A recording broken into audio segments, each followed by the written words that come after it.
Bapa, kami bersyukur dan terima kasih kalau pagi ini Tuhan kami kembali boleh mendengarkan firman Tuhan. Kami akan persembahkan ini semua hanya untuk kemuliaan Tuhan. Supaya setiap orang yang mendengar diberkati, diubah. Tuhan berbuah dalam kehidupan mereka. Terima kasih Tuhan Yesus Kristus, ambil alih pemberitaan firman Tuhan pagi ini. Ya Roh Kudus, di dalam nama Tuhan Yesus Kristus kami berdoa dan mengucap syukur. Haleluya. Amin. Shalom Bapak Ibu sekalian, puji Tuhan pagi ini kembali berjumpa dengan kami CMC Effatah Victory Ministry dan Marketplace Fellowship saudara lewat FB Group kami bernama God is So Good dan YouTube Pastor Herman Gideon saudara. Pada pagi ini jam 6 pagi lewat, seharusnya jam 6 saudara sudah janji mempersembahkan khotbah berseri dari buku Tongkat Gembala. Dan sudah mendapat izin dari penerbit dan penulisnya saudara untuk disampaikan. Sebagai seorang gembala, saya tertarik untuk menyampaikan ini buat saudara sekalian. Puji Tuhan. Saudara, kemarin sore, jam 6 sore, saudara kita telah mendengar seri pertama dari khotbah berseri ini tentang Alkitab adalah firman Allah. Buku khusus yang Tuhan berikan kepada kita. Berarti tidak ada lain lagi buku. Satu-satunya buku yang dari Tuhan adalah Alkitab, saudara. Ditulis oleh banyak orang di zaman yang berbeda. Ratusan tahun. Bagian paling kuno ditulis. Kemarin khotbahnya saya bilang 400 tahun. Sebetulnya bukan, saudara yang kasih. Ditulis hampir 4000 tahun yang lalu. Jadi buku yang paling kuno di dunia. Tapi merupakan buku yang terus-menerus up to date dalam kehidupan kita dan modern. Buku yang supranatural dan dijaga oleh Tuhan dan dipelihara oleh Tuhan sendiri. Karena Tuhan itu adalah firman itu sendiri. Puji Tuhan. Sekarang kita masuk dalam khotbah seri kedua, saudara. Pelajarilah firman Tuhan. Saudara bersyukur punya Alkitab yang luar biasa. Oleh karena itu mari kita pelajari firman Tuhan melalui Alkitab itu. Saudara, hubungan yang paling penting yang harus dibangun, saudara, yang paling utama untuk membangun hubungan adalah bangunlah hubungan dengan Tuhan. Haleluya. Saudara, kalau saudara punya hubungan yang baik dengan Tuhan, percayalah saudara juga akan punya hubungan yang baik dengan setiap orang.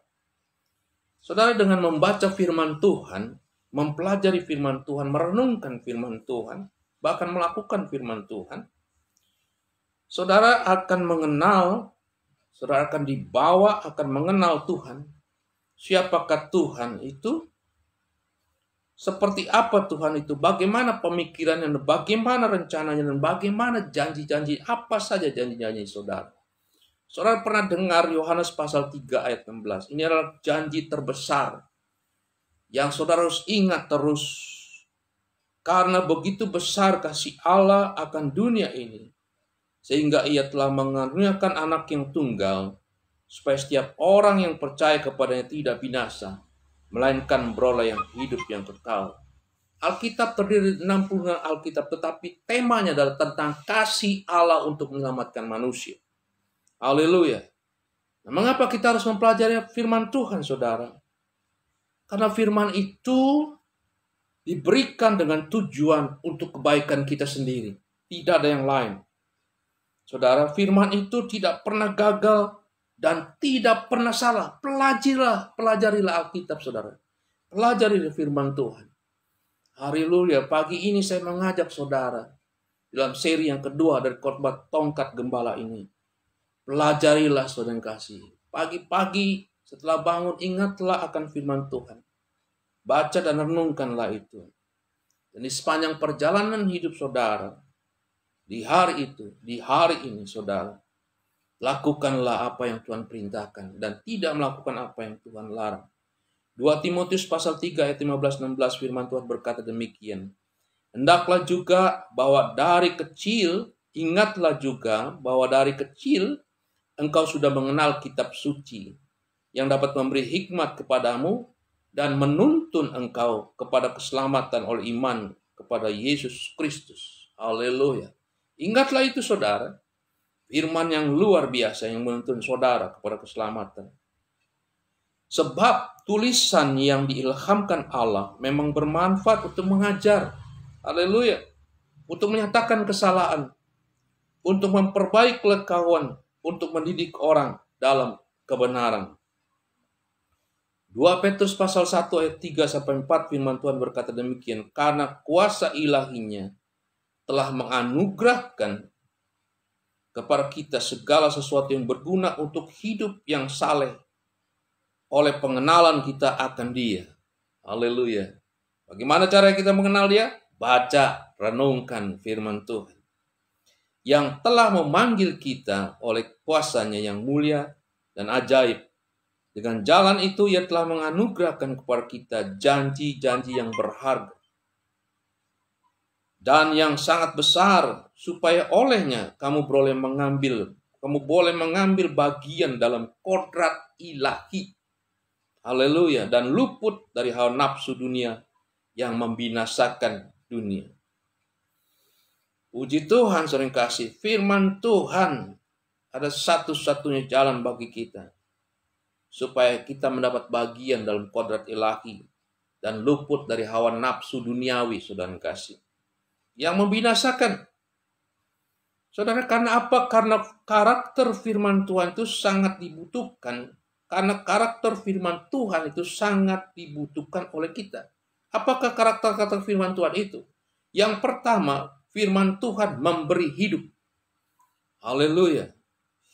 Saudara, Yohanes pasal 6 ayat 63 firman Tuhan berkata demikian, rohlah yang memberi hidup.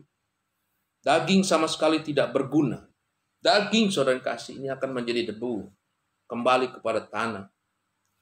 Saudara, perkataan-perkataan yang kukatakan kepadamu adalah roh dan hidup. Haleluya, puji Tuhan. Perkataan Tuhan, roh yang memberi hidup dan kehidupan. Saudara, firman itu mempunyai daya cipta, saudara kasih. Karena dia hidup, maka dia mempunyai daya cipta. Mazmur pasal 33 ayat 69 berkata demikian, oleh firman Tuhan langit telah dijadikan, oleh nafas dari mulutnya segala tentaranya. Sebab dia berfirman, maka semuanya jadi. Dia memberi perintah, maka semuanya ada. Karena iman, kata Ibrani pasal 11 ayat 3, kita mengerti bahwa alam semesta telah dijadikan oleh firman Allah. Sehingga apa yang kita lihat telah terjadi dari apa yang tidak dapat kita lihat. Dan firman itu sangat dekat, kata firman Tuhan, yaitu ada dalam hati dan mulutmu. Ketika engkau berkata, maka engkau sedang berkata mempunyai daya cipta, bisa menciptakan sesuatu. Kau berkata jelek, maka hidupmu akan jelek. Tapi jika engkau memperkatakan hal-hal yang positif, perkataan-perkataan yang membangun, saudara, yang mencipta, maka itu akan jadi dalam kehidupanmu. Oleh karena itu, hati-hatilah dalam mulutmu, saudara. Jangan biarkan mulut kita di dalamnya ada kutuk dan berkat. Saudara dipanggil Tuhan untuk menjadi berkat. Haleluya, puji Tuhan. Perkatakanlah perkataan-perkataan yang mengandung firman Tuhan, yang mempunyai daya cipta, yang meneguhkan dan menguatkan, dan memberkati. Firman Tuhan itu seperti air, kata firman Tuhan, membersihkan, saudara yang kasih. Yohanes pasal 15 ayat 3 berkata demikian, kamu memang sudah bersih karena firman yang telah kukatakan kepadamu. Haleluya. Ya, firman itu seperti air yang membersihkan. Membersihkan saudara dan saya. Bahkan Yesaya pasal 55 ayat 10-11 dikatakan bahwa firman itu seperti hujan dan salju turun, kemudian membersihkan, memberikan pertumbuhan, menumbuhkan tunas-tunas baru. Saudara, firman itu menjaga supaya kita tetap bersih dari segala dosa kita. Dan itu Daud mengerti, oleh karena itu dia tulis dalam Mazmur 119 ayat 9-11. Dengan apakah seorang muda mempertahankan kelakuannya bersih? Dengan menjaganya sesuai dengan firman-Mu, ya Tuhan. Dalam hatiku, kata Daud, aku menyimpan janji-janji-Mu, supaya aku jangan berdosa terhadap Engkau. Haleluya. Puji Tuhan. Saudara akan mengerti betapa dahsyatnya firman Tuhan itu supaya saudara dijagainya tetap bersih. Tuhan kasih, karena firman itu juga adalah seperti terang dalam kehidupan kita. Kita tidak berjalan dalam kegelapan kalau ada firman Tuhan dalam kehidupan kita. 2 Petrus pasal 1 ayat 19 firman Tuhan berkata demikian. Dengan demikian kami makin diteguhkan oleh firman yang telah disampaikan oleh para nabi. Alangkah baiknya kalau kamu memperhatikan sama seperti memperhatikan pelita yang bercahaya di tempat gelap sampai fajar menyingsing dan bintang timur terbit bersinar dalam hatimu. Bersinar di dalam hatimu. Haleluya. Saudara, biarkanlah pelita itu, yaitu firman Tuhan, tetap menyala, berkobar-kobar dalam hidupmu. Karena dia memberikan pengertian di dalam kegelapan saudara.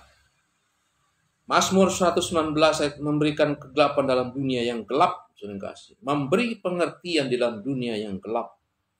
Mazmur 119 ayat 130 firman Tuhan berkata demikian. Firman-Mu itu pelita bagi kakiku dan terang bagi jalanku.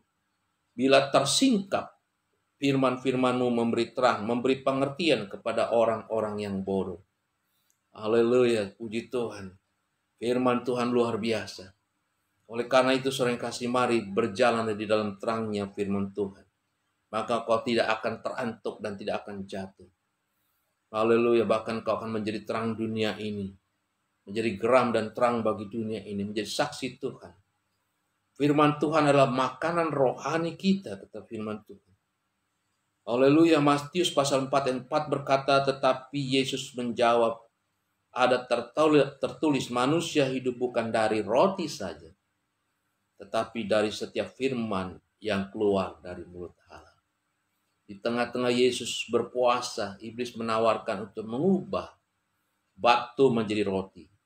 Tetapi sekali lagi saudara yang kasih, di tengah-tengah saudara kebutuhan akan jasmani, mungkin saudara belum dapat mendapatkan itu semua, kepuasan jasmani. Ingatlah, yang paling utama bagi kita adalah firman yang keluar dari mulut Allah. Karena itu seperti makanan rohani yang menyegarkan jiwa kita, yang memuaskan jiwa kita. Saudara, karena firman itu memberikan pertumbuhan bagi kita. 1 Petrus pasal 2 ayat 3 kata firman Tuhan, dan jadilah sama seperti bayi yang baru lahir, yang selalu ingin akan air susu yang murni dan yang rohani, supaya olehnya kamu bertumbuh dan beroleh keselamatan.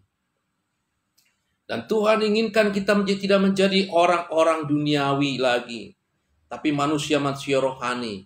Manusia-manusia duniawi adalah seperti bayi yang tidak bisa makanan-makanan yang keras, tapi Tuhan ingin kita tumbuh menjadi manusia yang rohani, yang dewasa, yang siap untuk diajar sekalipun keras makanan itu bagi kita.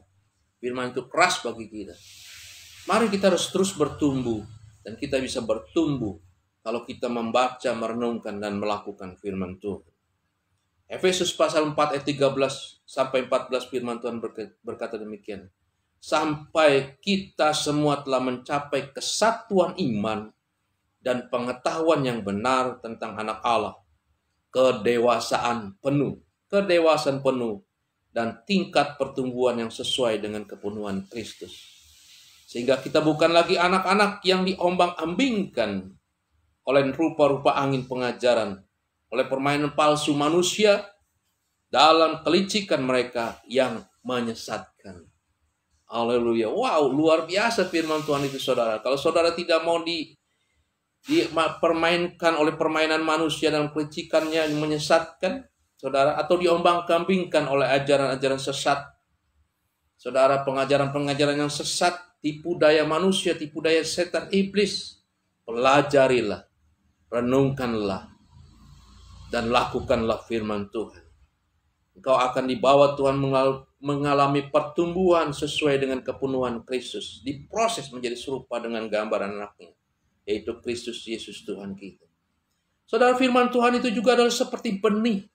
Haleluya. Saudara, dengarkanlah di dalam Lukas pasal 8 ayat 11. Saudara bisa baca bahwa benih itu adalah firman Tuhan. Tuhan memberikan perumpamaan tentang penabur. Penabur menaburkan benih. Dan muridnya bertanya, apakah itu saudara? Apakah itu Tuhan Yesus katanya?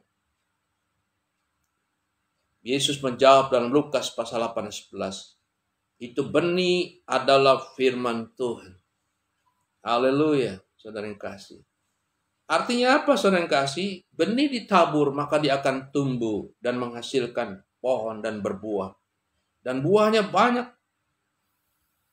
2 Korintus pasal 9 ayat 10 firman Tuhan berkata demikian, ia akan menyediakan benih bagi penabur dan roti untuk dimakan. Ia juga yang akan menyediakan benih bagi kamu, bagi saudara dan saya, dan melipat gandakannya dan menumbuhkan buah-buah kebenaran. Wow, luar biasa. Benih itu akan tumbuh, saudara yang kasih. Karena kita diperintahkan oleh Tuhan untuk pergi dan menghasilkan buah. Bagaimana supaya kita berbuah? Kita harus punya benih.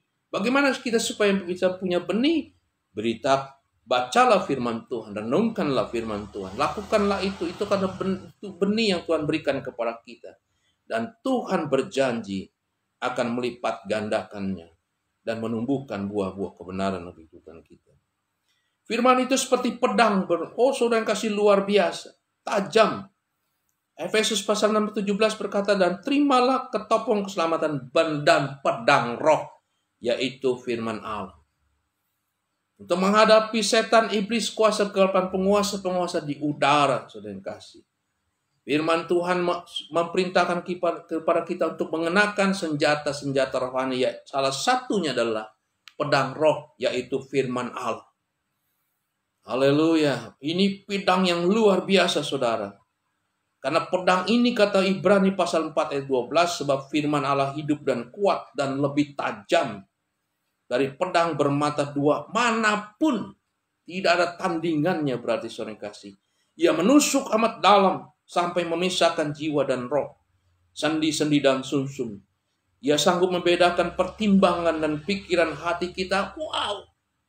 Saudara, kalau saudara ada firman Tuhan, ini saudara akan menjadi makhluk yang luar biasa di dalam dunia ini. Bisa membedakan pertimbangan dan pikiran kita. Artinya kita diberikan kemampuan untuk mengambil keputusan dengan tepat.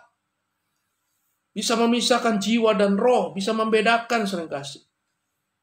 Mengambil keputusan di dalam jiwa kita. Apakah kita mengikuti keinginan daging atau keinginan roh. Dengan firman itulah kita bisa memisahkan itu semua. Dan mengambil keputusan yang tepat seringkali. Mengikut mana keinginan roh atau keinginan daging. Saudara, firman itu adalah membantu kita di dalam doa. Kita berdoa. Yohanes pasal 15 ayat 7. Jikalau kamu tinggal dalam aku, dan firmanku tinggal di dalam kamu, mintalah saja apa yang kamu kehendaki, dan kamu akan menerimanya. Berdoa meminta kepada sesuatu kepada Tuhan, apakah syaratnya supaya kita menerima semua itu? Yaitu supaya kalau kita tinggal di dalam Tuhan dan firman Tuhan tinggal di dalam kita. Haleluya, puji Tuhan. Firman itu kuat, saya kasih sangat kuat. Saudara, oleh karena itu Tuhan memberikan perumpamaan kepada kita, kepada orang-orang yang pintar. Orang-orang yang pintar adalah orang-orang yang bukan hanya mendengar saja firman Tuhan, tapi melakukannya. Dalam Matius pasal 7, ayat 25-26 berkata demikian. Kemudian turunlah hujan dan datanglah banjir, lalu angin melanda rumah itu. Tetapi rumah itu tidak rubuh, sebab didirikan di atas batu. Haleluya. Saudara, orang yang melakukan firman Tuhan seperti mendirikan rumah di atas batu, bukan di atas pasir. Dan kalau ada datang angin badai menerpanya, dia akan berdiri tetap kokoh. Rumah itu tidak rubuh. Itulah firman Tuhan. Sangat kuat. Tapi setiap orang yang mendengar perkataan ini dan tidak melakukannya, ia akan seperti orang yang bodoh. Yang mendirikan rumah di atas pasir. Puji Tuhan. Hari ini kita telah mendengarkan firman Tuhan. Saudara, jadilah orang-orang yang cerdas. Orang-orang yang pintar. Saudara, tidak perlu susah-susah. Supaya kita tetap kokoh dalam hidup ini. Pelajarilah. Renungkanlah dan lakukanlah firman Tuhan. Karena saudara adalah dianggap sebagai orang-orang yang pintar, yang cerdas, yang mendirikan rumahnya di atas batu karang, yaitu Yesus Kristus sendiri. Puji Tuhan, saudara kasih. Selamat pagi. Selamat menjalankan aktivitas saudara sepanjang hari ini. Tuhan memberkati. Shalom. Sampai jumpa kembali dalam acara